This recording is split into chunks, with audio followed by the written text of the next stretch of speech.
Bismillahirrahmanirrahim.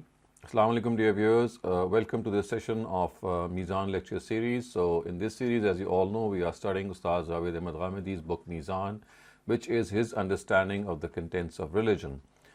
We were studying one of the preambles of the book, which relates to fundamental principles. And amongst those principles, we were going through the principles of understanding the Quran.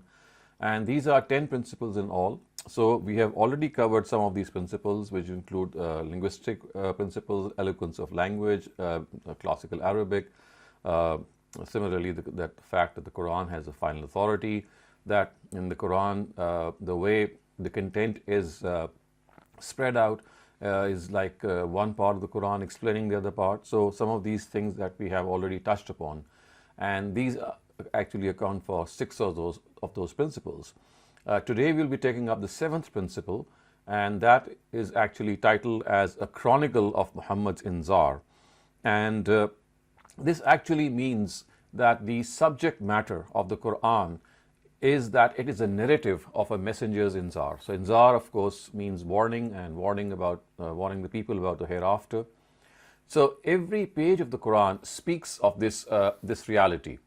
And the reason for this is that the Quran has not merely been revealed as a compendium of Sharia and Hikmah.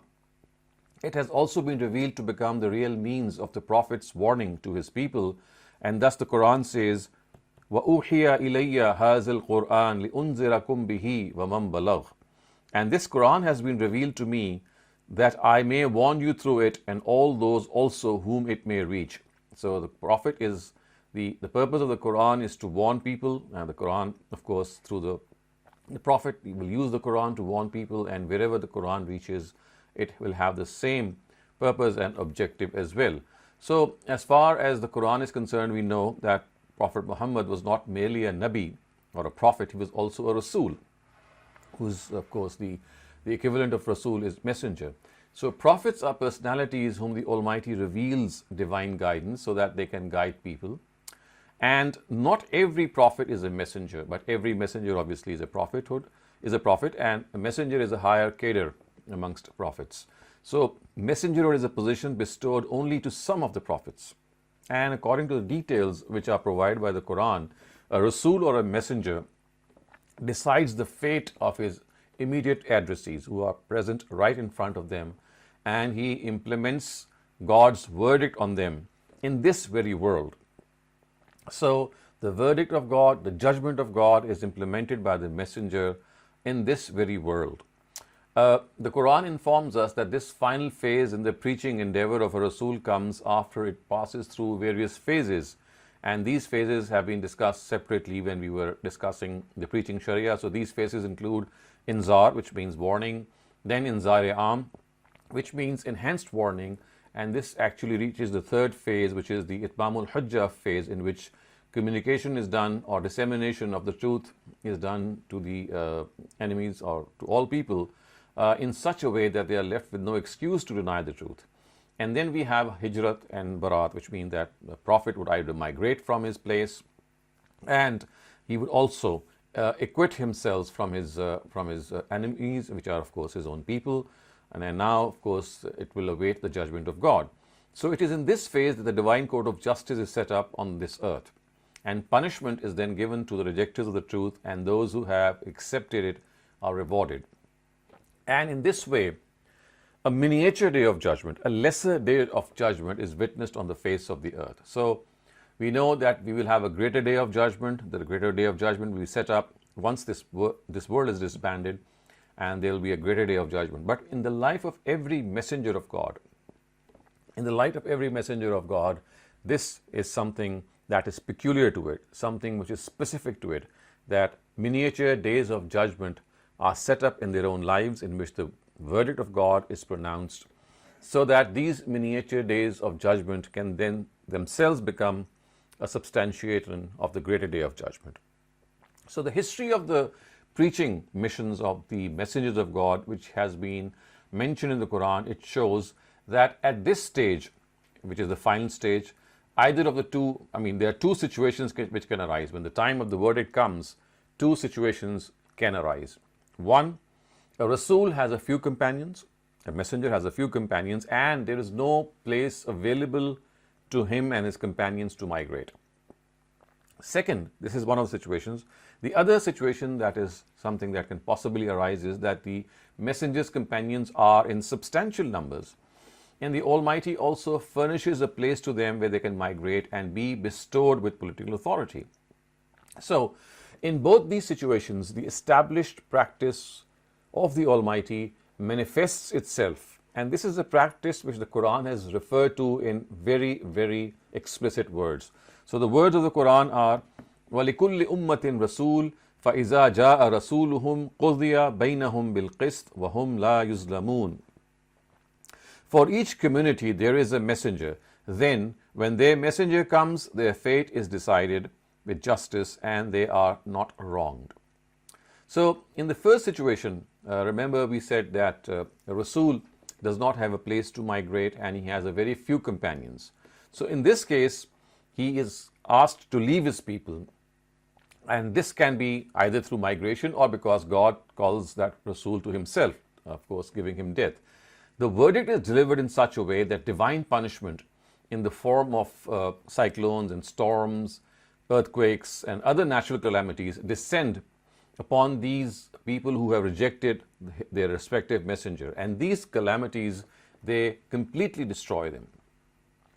However, this happens only with those with whom the Quran, in its own terms, they are called mushrikun, which means that people who have deliberately accepted that polytheism is the real religion. As for those who are primarily monotheists, they could be deviant monotheists, but they are monotheists, they do not receive this punishment in which they are totally wiped out. For them, the rule is that instead of destroying them, they are subjected to the punishment of humiliation and subjugation. And it is known that this is what happened to the Israelites, while the people of Noah, Lot, Saleh, Shoaib, besides others, were totally wiped out. So we know as far as the Israelites are concerned, regarding them, the punishment of humiliation was ordained because, of course, they were primarily monotheists. But we know that the nations of Noah, Lot, Saleh, Shoaib, peace be upon them, all these messengers were totally routed and destroyed and wiped out from the face of the earth because they were totally involved in polytheism. And in this second situation, the law is the same as well. However, in this case, a Rasul and his companions subdue their nation by force. The second situation is one in which a Rasul or a messenger migrates from his nation to another place where they are given political authority. And in this case, the addressees of the Rasul are given, the new addressees, of course, to the place where they had migrated. The addressees which are found there, they are given some more respite. And this is the reason behind this is that Rasul actually delivers the truth to the people of this place where he had migrated. Again, to the extent that they are left with no excuse to deny it. And in technical terms, we know this is called Itmamul Hujjah, the completion of proof. Also, during this time, he instructs and purifies his followers and isolates them from his rejectors and organizes them to fight the enemy. So remember, in this case, the punishment does not come from natural disasters. It comes from the hands of the believers. In the first case, the Rasul is sifted out with his companions, which may be very few, and the natural disasters, they wipe out these nations like the nation of Lot and Noah and Shoaib, etc. But in the second case, in which a Rasul migrates to another place, in this case, the punishment which is given to people from whom he had migrated is given through the hands of the believers. So that is how when the Rasul goes to the place of migration, on the one hand, he is delivering the truth to the people who are living in that migrated place. And on the other hand, he is trying to organize his own people and instruct them in the way that they are able to fight the enemy who they had left behind in the earlier place. Of course, the place where they are going to migrate, they will also receive the same fate. A messenger also consolidates his political authority in the place he has migrated to the extent that with its help he is able to destroy his rejectors and achieve victory for his followers. In the case of Prophet Muhammad, also this second situation arose. So in this situation, we can say that the subject matter of the Quran is a chronicle of his of his warning, which passed through various phases. We've just discussed those phases as Inzar, Inzar-e-Am, Itmam al-Hujjah, and Hijrah. And they culminated in the worldly reward and retribution of his addressees. Now, each of its surahs has been revealed in this background, and each of its chapters have been arranged keeping it in view. So the Quran has been arranged vis-a-vis this subject matter. It is a chronicle of Prophet Muhammad's inzar. It is something that we have to understand, that it encapsulates these phases that we have just discussed. So the initial phases which lead up to the phase of migration, they all occur in the place where the Rasul was initially born, and he was actually delivering that warning to his nation. Once he migrates to the other place, which is the place of migration, of course, then we find that as far as this migrate place is concerned, once again, he on the one hand delivers the truth to the people there, and on the other hand, the Rasul purifies his own lot, his own followers, so that they can be prepared for the final onslaught. And as we have just seen, that this is what actually happened in the case of Prophet Muhammad. So as far as the subject matter of the Quran is concerned, we have to be absolutely clear that this is a book in which the final judgment of God has been preserved regarding Prophet Muhammad's addressees. So to make it even more perhaps distinct for viewers or for you who are listening in, so we can divide the history of mankind into two distinct phases. One is the phase that we can call the prophetic era, which means that this is the phase in which prophets of God, starting from Adam and right up to Prophet Muhammad, they came in succession. And then on Prophet Muhammad, this whole progression ended. And after him, until the day of judgment, we are living in the post-prophetic era. So the feature that I have just described is something that specifically relates to the prophetic era. In the prophetic era, those prophets who are elevated and they become messengers of God, they set up miniature days of judgment against their own people in their own eras, in their own times. And then these people are punished or rewarded. Exactly the same thing which will happen for the rest of mankind on the greater day of judgment. So in these miniature days of judgment, a Rasul actually delivers God's verdict, just as God himself will deliver that verdict for all mankind on the day of judgment. But here, in the case of the prophetic era, in the era of every, or in the time of every messenger of God, these miniature days of judgment, they are set up. And the purpose is that these miniature days of judgment can stand proof for people who are living in the post-prophetic era, that their judgment is also going to take place. Their judgment is also going to take place, but it has been deferred to the day of judgment. So as far as people living in the prophetic era is concerned, their judgment is going to take place in this world. It's going to continue in Barzakh, and it's going to still continue on the day of judgment.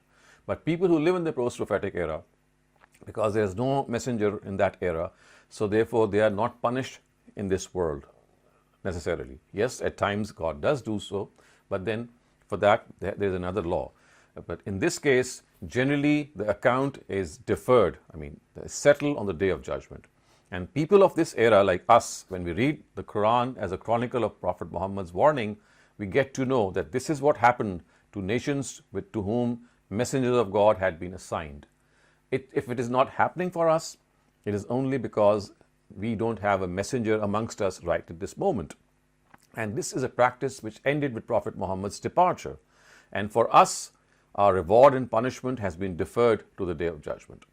So this is an absolutely important thing that we must understand. Otherwise, we will be guilty of doing certain things which only messengers of God have been allowed to do in their own times, in our own era. So we will be extending some of those practices in our own era. And precisely this is actually what has happened in the case of, for example, people killing people, or people terrorizing people, or people thinking that they can punish people for apostasy, for polytheism, for disbelief in this world, even the post-prophetic era. And that is how we can understand that this thing that we label as Islamic terrorism has arisen by not understanding that there is a certain prerogative mentioned in the Quran only for God's messengers. They have been given a certain authority to settle and punish people in this world and settle their affairs. But this is an authority which cannot be extended in the post-prophetic era. So what has today happened is that what was actually something specific to the prophetic era has been erroneously extrapolated and extended in the post-prophetic era, and the likes of Osama bin Laden or Mullah Omar or Abu Bakr Baghdadi or many other people like them, they think that they also have been authorized to punish people in this world. And that is what they are doing, without realizing that they do not have this authority. This authority ended with God's prophets, rather his messengers. So if we are able to understand this, we can clearly see how the Quran presents itself as a book of warning to the people of its own times, and it presents us with this very important scenario that our own judgment has been deferred to the Day of Judgment. We have to follow the ways of the Quran. We have to follow what the Quran tells us. If we don't do so, then we are done for. And we have this whole opportunity of our lifetime to reconsider and revisit something that we have been doing in the incorrect way. So if we keep this subject matter of the Quran, which is the chronicle of Prophet Muhammad's inzar, then what exactly is the way to go about understanding the Quran? Firstly, we must deliberate on the contents of every surah.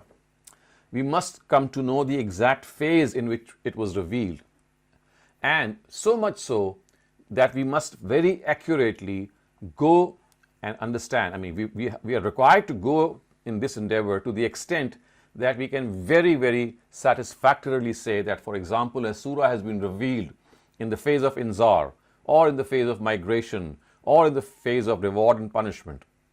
All these phases, as we have seen, these are phases of Prophet Muhammad's warning or inzar. So we must know in each phase which surah was revealed, and that is something that can be determined from the very contents of the surah. And that is also something that we have to understand. And if we don't understand that, then what we will be doing, we will be actually doing something in which we are not authorized to do. Secondly, the addressees. So just as we have to determine the exact place or exact time of exact phase of every surah, we must also determine the addressees of each surah, because these addressees, they are different in different surahs, and they could be, for example, the idolaters, they could be the people of the book, they could be the hypocrites, they could be the Prophet himself, peace be upon him, and his followers, or some specific group and denomination from among this main group. It must also be determined if parts of a surah address a secondary addressee besides the primary one. So just as a surah can have a primary addressee, it can also have a secondary addressee. So we must be able to find out that what exactly is the antecedent of every pronoun. We must know that what exactly is the entity which is being referred to by the article alif lam. And we must be able to determine the connotation of every term and expression in the light of the addressees of the surah. This is the second thing. So first, we had to know the phase in which every surah was revealed. Second, we must know who are the addressees of the surah. And thirdly, it must be determined specifically in case of directives which relate to jihad, supremacy of the truth, and political authority. As a result of this supremacy, whether they are a permanent directive of the Sharia, or if they specifically relate to the addressees of the prophetic times. And this is something which is very, very subtle and very important, that especially in case of jihad, in the case of supremacy of the truth, and in the case of political authority, as a result of this supremacy, we must understand whether this is a part of the Sharia or something that was specific to God's messengers. And that is why if we don't understand this, then we will be actually making a wrong judgment. And as I said, in this particular thing, three things have to be, but besides these 3 points that I've just discussed, three punishments must be understood that they can only be given in the prophetic era, and they were given in the prophetic era, and they can no longer be extended in the post-prophetic era. For example, the punishment of shirk, which is polytheism, which was destruction actually, and total annihilation, is something that only God's messenger have been given the prerogative to carry out. They did so on God's behalf. This cannot be done by Muslims in the post-prophetic era. Similarly, the punishment of disbelief, of kufr, can only be carried out by God's messengers. And they did. For example, they asked their own people that they should not make friends with people who are enemies of God, and they must not make friends with the Jews and Christians who had become enemies of God in those times. So this is something specific to the prophetic era. Similarly, they cannot wage war against, they can wage war against the Jews and Christians of the times of the Prophet, of course, they did that, but this cannot be done in the post-prophetic era, because disbelief is something that can only be fully determined in the era of God's messengers. It is something that relates to a lot of things which a person has in his heart or her heart, and this is something which even prophets of God, they do not know. They have to be informed by God's messengers, by God himself through divine revelation. And since there is no divine revelation today, so therefore the door to this punishment also ends. And finally, the punishment of apostasy also is something that relates to the prophetic era, because it means that you accept faith and then you recant. And of course, then the original punishment that is meant for disbelief or shirk will be meted out. But again, this cannot be done in the post-prophetic era. So such is the supreme importance of understanding this whole question is concerned, that the Quran has a very specific background. It addresses people who are directly in front of it. And these people are actually categorized by the Quran as polytheists, hypocrites, or primarily deviant monotheists, like, for example, the Jews and the Christians. But today, the Christians of the Quran, or the Jews of the Quran, or the idolaters of the Quran, they do not exist, because they were ones to whom the Prophet himself delivered the truth, and they were left with no excuse to deny it. Today, no such thing can be done possibly. Of course, for reasons we know, that there is no prophet of God. So today, we have to be in a situation in which we can communicate this religion as far as possible without using any force, without in any way undermining them, without in any way making them realize that if they don't accept what we think is the right thing, then they will be doomed in this world by the hands of the believers. And because of the fact that we have not understood this, or rather we can say that a majority of Muslim scholars is on the other side, so they still think that the same punishments which God's messengers were authorized to give, they can give the same punishments today as well, which of course is something of a misreading of the Quran. So finally, we must understand that this aspect of the Quran being a chronicle, a narration of Prophet Muhammad's warning, is so important that if we are not able to understand it, then we will be guilty of extending some of the directives specifically meant for the immediate addressees of God's messengers in this post-prophetic era. Now we come to the eighth. We have just discussed the seventh principle. We'll today also take up the eighth principle, and that actually relates to the fact that Prophet Muhammad is, just as we understand it, it is a book that is that actually encapsulates the inzar of Prophet's own life. The next principle, which is the eighth principle, is that the Quran is a coherent book. It is not a haphazardly collected book. So our eighth principle is that there is absolutely a coherence found in every surah of the Quran, and the surahs themselves also, which will be discussed later. So within the Quran, each surah is a coherent collection of verses. These verses are not disjointed. They are not disjointed or haphazardly placed. In fact, each surah has a theme, and all the verses are aptly arranged according to this theme. And when a surah is studied while keeping in mind its theme, and when its coherence becomes evident, and as a result of this study, it comes out as a well-knit unit. It comes out to be a well-knit unit. So it is absolutely incorrect to think that coherence or nazm is something of a very subtle nature, or it has no importance regarding the real objective of Islam. It has to be understood that its worth stems from the fact that it is the door through which the real knowledge and wisdom of the Quran can be gauged.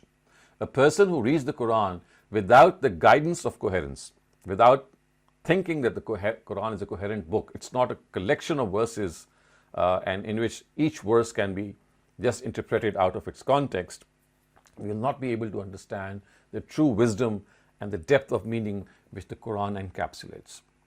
The knowledge of independent and solitary directives, of course, can give us some knowledge, or we can access the wisdom of the Quran in a very partial way.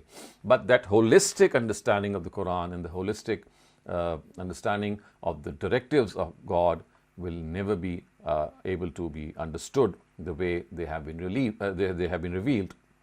So this Quran is a very, very, orderly book. It has furnished historical documents and arguments as well as the ones found in human nature and in the external world in order to substantiate the same premise. So when a person who is aware of this arrangement and he deliberates on a surah, he will feel that he has read a very comprehensive, a very well reasoned, a well argued, a satisfying discourse on whatever topic that has been discussed. So we have to understand that every person who knows that this Quran basically is the hablullah, which is the strong rope that Muslims must hold on to, and if we hold on to, then the fabric of the ummah will remain united. And all Muslims have been directed to hold steadfast to this rope and not be divided. So we have seen this by this Quranic verse, وَاعْتَصِمُوا بِحَبْلِ اللَّهِ وَلَا تَفَرَّقُوا, that hold fast to the rope of God, which is the Quran, and hence not be divided. So an obvious requirement of this directive is that we must turn to the Quran to resolve our differences which arise among us. And it is very unfortunate that all of us have different opinions regarding the Quran. Now there are so many views in the interpretation of every verse, and most of these views are contradictory to one another, that we do not have any clue as to what is the point of reference to decide that which of these views is correct. If a difference of opinion, and you can consult any tafsir and find out that how every verse has been littered with a number of meanings and interpretations. So if a difference of opinion arises in the interpretation of a discourse, the most satisfactory thing which can resolve this is the context and the coherence which is found in the discourse. Verses are not isolatedly mentioned, they are mentioned in a context, in a background. But unfortunately, most people do not regard the Quran to be a coherent book, having a definite context. And the result is that difference of opinion, they become permanent. And a lot of differences of opinion which have arisen in our jurisprudence also are because of disregarding the context of a verse. And even more critical is the issue of juristic differences and, of course, misguided sects. Most of these sects have lent credence to their beliefs through various verses of the Quran. They normally sever a verse from its context and then interpret it the way they want to. So obviously, once a sentence is severed from its context, one can attribute several meanings to it. I mean, just as if you look up a word in the dictionary, it will have so many meanings. But of course, when a word is used in a sentence and a sentence occurs in a paragraph, then you can clearly know that one meaning is implied, not multiple meanings. In a similar way, when you understand a word, you know that it is placed in a verse, and that verse itself is placed in a paragraph, and that paragraph occurs in a surah. So if this holistic approach is followed, we will understand that every Quranic verse has a specific meaning, and it has something that we can clearly understand. And we also know that Ustaz Hamiduddin Farahi had remarked once that Al-Quran la yahtamilu illa ta'wilan wahida, which means that there is only one possibility. There is none but one possibility, that the whole of the Quran has a single meaning. Every verse has a single meaning and not multiple meanings. And this is precisely what we can see from the works of the Farahi scholars. Ustaz Hamiduddin Farahi did not get a chance to complete his tafsir We just have 14 surahs. On the other hand, his student, Ustaz Amin Asad Islahi, was able to complete the complete exegesis of the Quran in 9 volumes, and we can study those 9 volumes and see that he has tried to come up to a single interpretation of each verse, because that is what the Quran actually stands for. And then Ustaz Javed ibn Ghamidi has elaborated further on this work in his Al-Bayan and shown that we can understand this single meaning right from the meaning of, or the translation of the text of the Quran, and we don't even need to go in the tafsir part, because the meaning itself or the translation itself of surah is so compelling that we can understand that if it is placed in its context, then it cannot have any other meaning. In fact, Ustaz Ghamidi has shown that it is because of this coherence in the Quran that when the Quran called upon its addressees to produce a surah like it, or to emulate it, or produce 10 surahs like it, or produce a Quran like it, it did not ask them to produce independent verses, but actually to produce one or more surahs like it. So we know from the Quran that this again is something that gives rise to the fact that the Quran is something which is a coherent whole. And if this is understood, then we must understand that there are some very important statutes regarding the coherence of the Quran that have been understood and tabulated by Ustaz Ghamidi, and I'm just going to read them out before you. So the first statute in this regard is that each surah has a theme around which its context revolve and make it into a unified whole. It is the most comprehensive statement of its contents, and what the soul is to the body, the theme is to a surah. The first thing is that every surah has a context, has a theme, and that theme is the binding. It's like binds it all the content in a single sentence, which covers and encapsulates the whole surah. The second point that he has mentioned is that together with the main text of a surah, there is an introduction and a conclusion. The content of a surah in some cases can be divided into sections and paragraphs, and in other cases only in paragraphs. Paragraphs depict small shifts in the subject, and sections depict greater shifts in it. The verse of the introduction and of the conclusion, the verses of introduction and conclusion also may at times be divided into paragraphs as per the subject they discuss. Again, something that we have to understand, that the Quran, each surah has a introduction, it has a main body, and it has a conclusion. And this structural arrangement of a surah, if we understand it, it is itself composed of paragraphs, and these paragraphs, they mark smaller shifts, and of course at times in the case of longer surahs, we have sections which have paragraphs. So it's something that we can clearly understand as we go through the text of the surah, that there is an introductory part of the surah, and there is a concluding part, and then there is a main body, and all these three parts, they have paragraphs, and these paragraphs can either be in the case of smaller surahs, there will be just paragraphs, but in the case of larger ones, we will have various sections which will be composed of these paragraphs, just as we have in our own writing systems, that we create a paragraph or create a section which of course marks either a smaller shift or a greater shift. The third thing that Ustaz mentions is that these paragraphs and these sections relate to one another not through a verse-to-verse linear connection, but through various literary devices like parables, comparison or parallelism, as well as through statements and passages which are conditional, parenthetical, inferential, modifying, cyclic, or which signify corollaries, conclusions, questions, or answers. And obviously this is not an exhaustive list. So the thing which Ustaz Ghamidi here mentions is that these paragraphs, as they progress, they are not in any way connected in a linear progression, as if we think that every succeeding paragraph is connected to the previous paragraph in a straight line in a linear progression. That is not always the case. But these paragraphs, they are coordinated to the successive paragraphs through various literary devices. For example, one paragraph could raise a question, and that question will be answered in the next paragraph. And now the discourse will then originate from the part where the question was asked, because the answer is something that once given, the discourse will return to the main part. It's not something that's going to progress from the answer, because the answer was given to a question.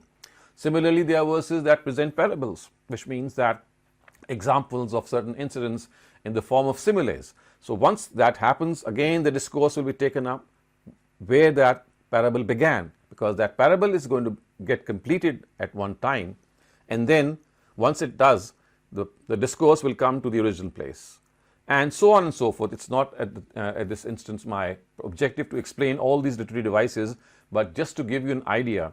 And this is something that we are applying when we are studying the Quran, in the textual study of the Quran, that these paragraphs, they are not connected in a linear way. They are connected either through a cyclic way or through the fact that at times the digression takes place, something is brought up, that digression, which means some part has to be explained, and then once that is done, the discourse moves back to its original, and then it carries on from there. So it would not be correct to connect the discourse to an immediately previous paragraph, because that would be part of a parable, or maybe an explanation, or maybe an answer to a question, or maybe something which is cyclic.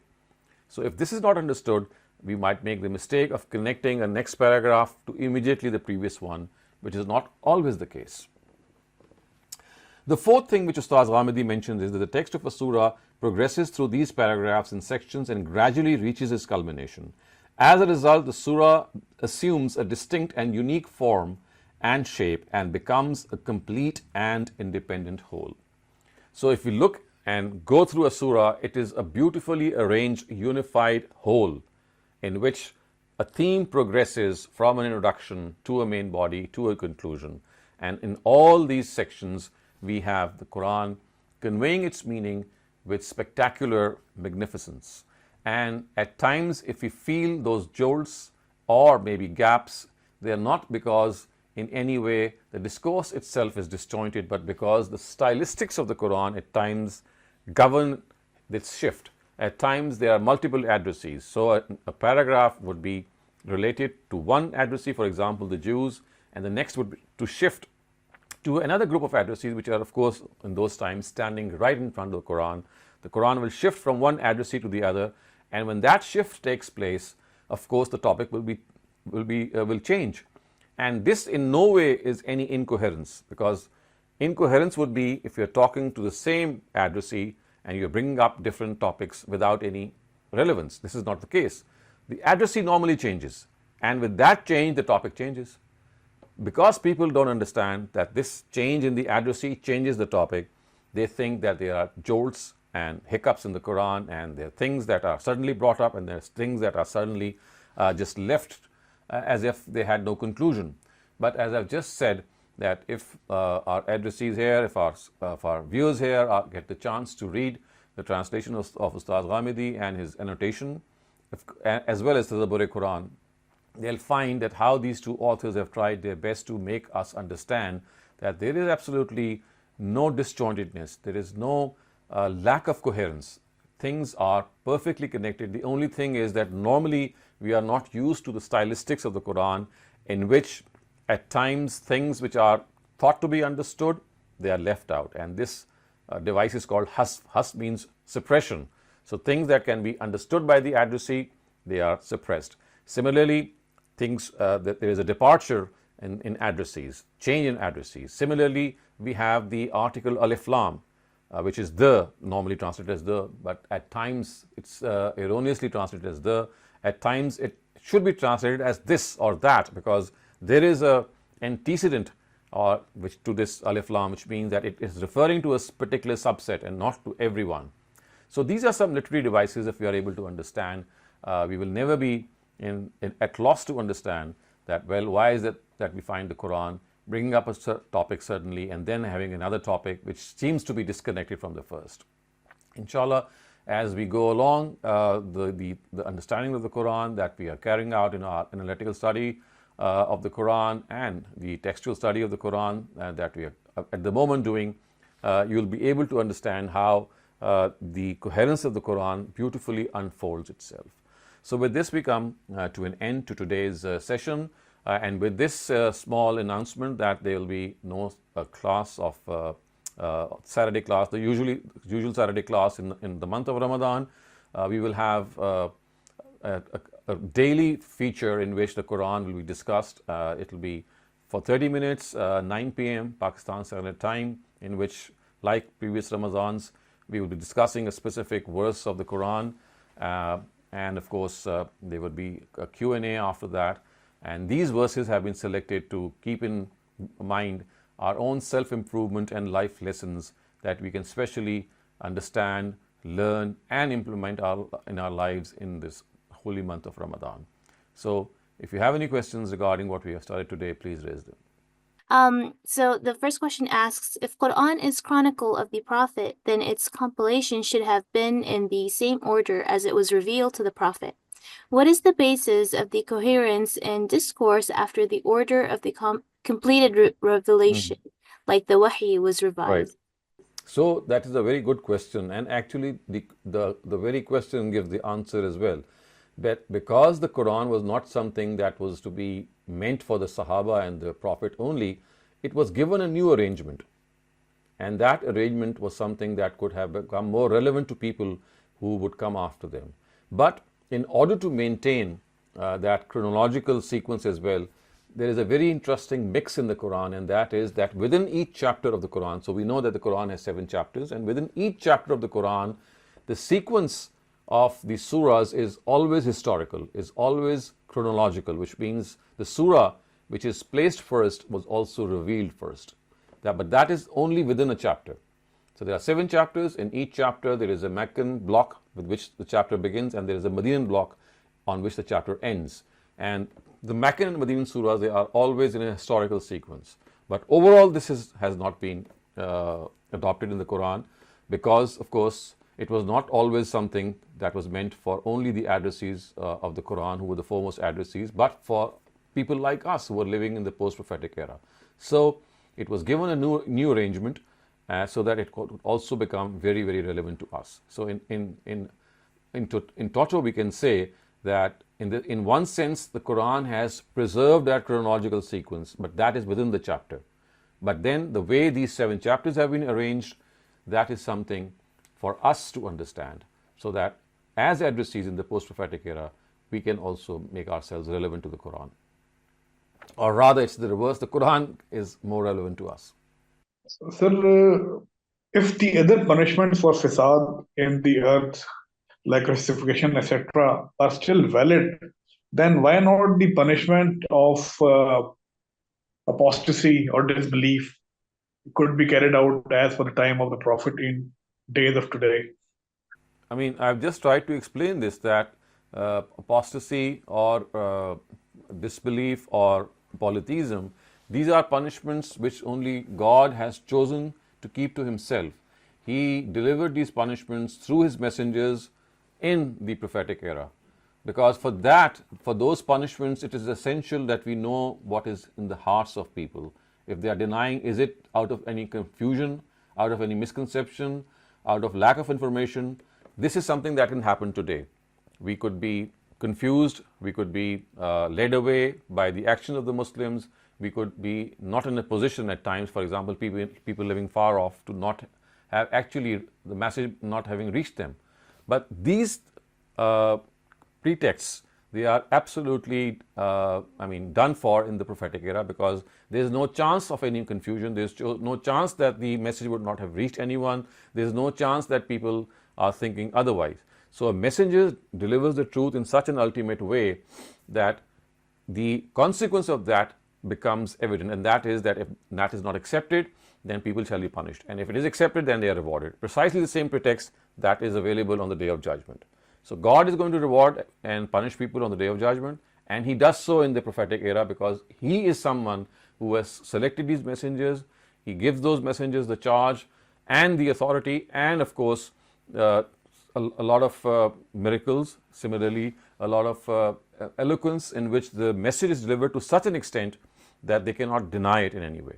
But in the post-prophetic era, we don't have this feature. We can in no way have this feature. The punishment of fasad fil ard is something totally different. It relates to creating disorder in the land by creating a law and order situation. For example, people who are rapists or child molesters, or who hijack people for ransom, etc. So these are some punishments reserved for them. So the Fasad fil ard is an entirely different category. But the category of polytheism, the category of disbelief, and the category of apostasy, these are punishments that can only be given if the truth is conveyed to the addressees in its ultimate form. This cannot be done in the, this cannot be ensured in the post-prophetic era, because for such a delivery, a messenger of God is needed, which we don't have in this era. Quran में जैसे है कि अफराद का हिसाब किताब की क़यामत मतलब होगी आखिरत में, तो कौमों की का हिसाब किताब जो है वो दुनिया में ही हो जाता है कि उनके अखलाकी ज़वाल और उनका दुनियावी तौर पे पीछे रह जाने की वजह से उनकी आखिरत दुनिया में ही हो जाती है कि आखिरत में ही होगी? So for the nations, for collective groups of people who we call nations, for them, yes, their own accountability takes place in this world, but the way this accountability takes place for nations is twofold. One, that they are destroyed in this world because they are addressees of God's messenger. So this is one way in which this accountability takes place, and this normally takes place in the prophetic era.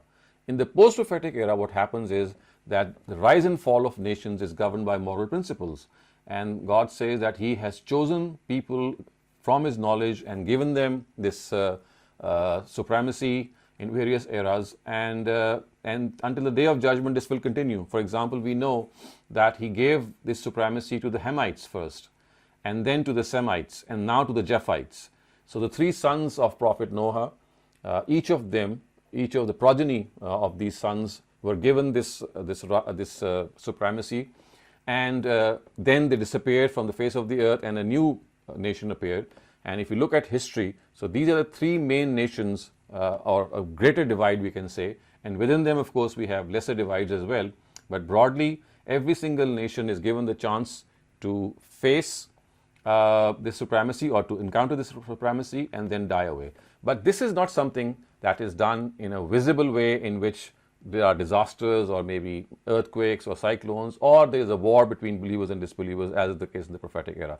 This is done by God Himself by creating various circumstances in which those nations are given a chance, and if they don't follow suit, for example, in upholding moral principles, then they themselves die, they face decadence, and they just fade away. So that is like a cycle that goes on, and the visual of that cycle is not that there's going to be destruction either through cyclones or for example earthquakes or natural calamities, as was the case in the prophetic era, or like a war that is going to take place between the believers and disbelievers, which is also specific to the prophetic era. So normally in the post-prophetic era, this rise and fall of nation goes through its own pattern. So in total, what we can say is that these are the two ways in which nations' fates are decided. One is a symbolism of the prophetic era, in which you can visibly see these destructions and how nations come and go. But in the post-prophetic era, it is rather subtle. It takes place on a very longer period of time. In the prophetic era, it takes place within the lifetime of a messenger. But in the post-prophetic era, it's like a gradual change that occurs. And this is how it has been. And actually, this has been documented in the Quran as well. Thank you. Thank you very much. The next question asks, if Quran was adopted for the future addressees to come till the day of judgment, then why is the language of Quran limited to classical Arabic? And it's more relevant to the Arabic at the time of the prophetic era. Why was the language of Quran not adjusted for the future generations? This is because it would have become impossible, because for future generations the diction of Arabic has continued to change in the last 14 centuries. For this, every time a new Quran would have to be revealed, because the diction, if it was not held to be constant, one single diction of any era, then the same question would have arisen, because that diction would have changed again after 100 years, maybe, or 200 years. So one particular diction had to be adopted, and for that the best would have been the one in which it was revealed. So the only question is that people who become scholars of the Quran should be well versed with that diction. Otherwise, it would have become impossible. The only way out would have been to reveal a Quran every time a new diction of a language would have been created. So that would go on and on. It would be an infinitesimal process. So I think that, or infinite process rather.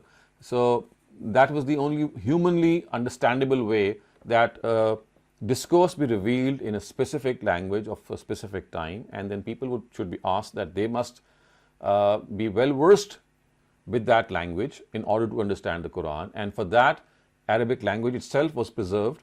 We know how classical language still exists, and it's just a question of becoming scholars of that language. Thank you very much, Dr. Saleem. Simon Aziz, please go ahead. So one of the objection on the research of Ghamidi Saab and his uh, scholar teachers is that even the people who has the knowledge of Arabic, whose native language was Arabic, didn't come up with the idea of coherence. So how the people who are from this subcontinent coming up with this idea?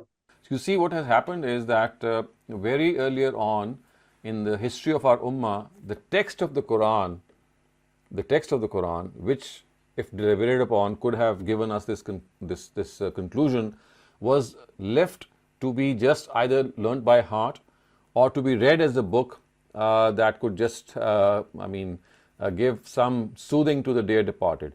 It never was a text after the first couple of centuries that was deliberated upon as a text that could directly be understood, and of course, if as a result of that, something that was a secret of that text or something that was a majesty of that text could have been revealed.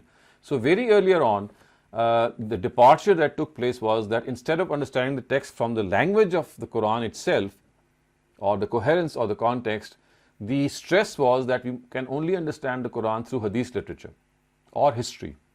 So the Quran itself never became a text that was deliberated upon by scholars of the Quran.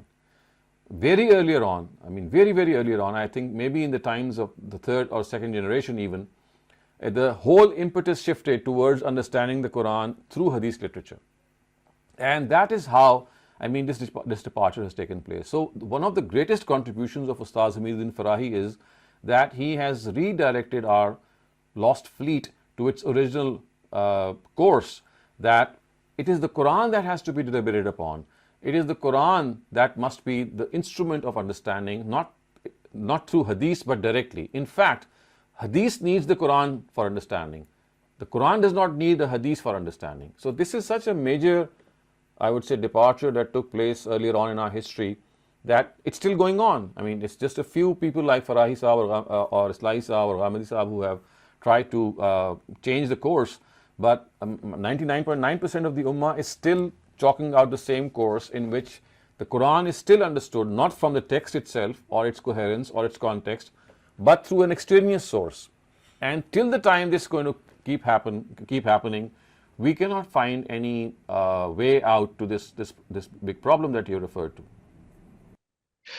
The introduction of a surah and Shan and Nuzul are one and the same thing. No, they are two entirely different things. You see, from what Shan and Nuzul means, that you understand a surah from an extraneous source, which is the Hadith, historical incident which will come, and most of these Shan and Nuzul Hadiths are found in our tafsir books, and you can study them and you'll see that a very major part of them are not authentic. It's not authentically reported, and these are not even ahadith. Many of them are asar, and still many of them are actually the statements of the tabi'un, the third generation people. So that's not correct at all. The introduction of a surah has to be understood from the surah itself, because that is something that we can rely upon. When we start understanding a surah from the Shan and Nuzul, that Shan and Nuzul is an extraneous thing. That is a hadith actually. And then because I have been going through this a lot, I can tell you out of my own experience that these Shan and Nuzul hadiths, they have a very little to do with the text of the Quran, and in many cases they have in fact been not properly reported. So that is why we just cannot depend. In fact, even consulting these Shan and Nuzul hadiths is going to make matters more difficult in understanding the Quran, because they have an entirely different story to tell. And this, maybe you can, as a student of the Quran, whenever you have time, you can pick up, for example, the tafsir of Ibn Kathir, because that is one tafsir that has been translated into Urdu and into English as well. I would have referred you to Tabari, but Tabari as yet has not been translated. It is the first source.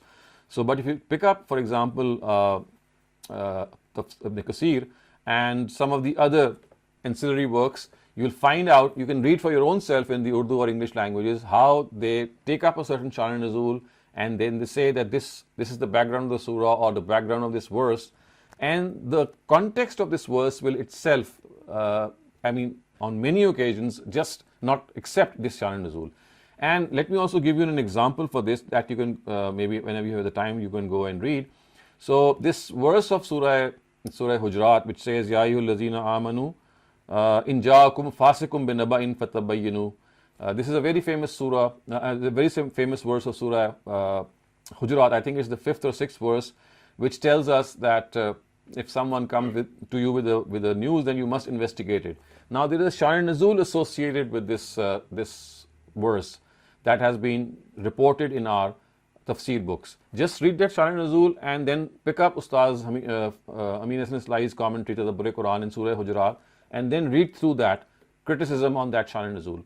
That is just one example that will make you understand that how these Shan Nuzul ahadith are so different, and the Quran itself does not accept them. Thank you very much. So, but doesn't these Shah Nuzul make us easy to understand typical surah or its context? For example, in the Surah Falak, they're talking about the sorcerers which cast spells by doing magic on the knots. So that's what I'm saying. If you look at that, if you look at the Shan Nuzul of Surah Falak and Surah Nas, you'll see that no such thing happened. But the Quran itself tells us that the Jews tried. Yes, I'm saying that they did try to weave a spell of magic on the Prophet, but they never succeeded. But if you look at the Shan Nuzul, you'll see that the Prophet actually for 6 months or even more, he did not know whether he had received something, whether he had prayed or not prayed, whether he had gone to a wife or not wife, one wife or to another. So for 6 or 7 months he did not have that sense. And if that is accepted, then we clearly can see that if in those 6 and 7 months in which perhaps he was under a magical spell, how could you have known whether there was a wahi at hand and he would have forgotten it? So this is what is a story that we are told by the Shan Nuzul ahadith. But the Quran itself does not accept them. And as I said, if you would like, you can read it from Surah Hujurat, the example that I gave, and you can also read Surah Falak and Surah Nas from the Tadabbur Quran, because this very Shan Nuzul has been discussed in those surahs as well, and he has shown how it is untenable. At what point of time in Prophet's life was the order of the Quran revised, and who did it? So we know this from Surah Qiyamah, that this is something that took place near the end of Prophet's life, and if you read verses 16 to 19 of Surah Qiyamah, which is the 75th surah, it actually portrays that like a future happening that will take place, and that is the Quran will be given a new arrangement. And if you look at historically, then you'll find that this actually took place in the last Ramadan of his life, and after that he remained alive for 5 or 6 more months. But this happened in the last Ramadan, when there was a what you can say a revision of the Quran by Gabriel and between Gabriel and the Prophet, in which the two actually read out to each other the final arrangement. And then once this has happened, then in the last 4 or 5 months, this new arrangement was communicated to the Sahaba.